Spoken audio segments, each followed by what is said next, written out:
咳嗽变异型哮喘是支气管哮喘的一种特殊类型。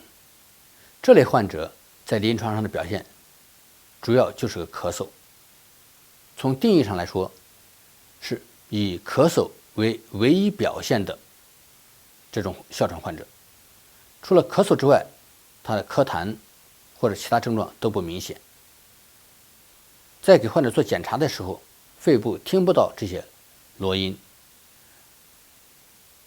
这些患者如果做实验室检查，他的血液化验，比如说丝酸细胞可以增多，他的支气管舒张试验或者激发试验可以呈现阳性，他的呼出气一氧化氮可以升高。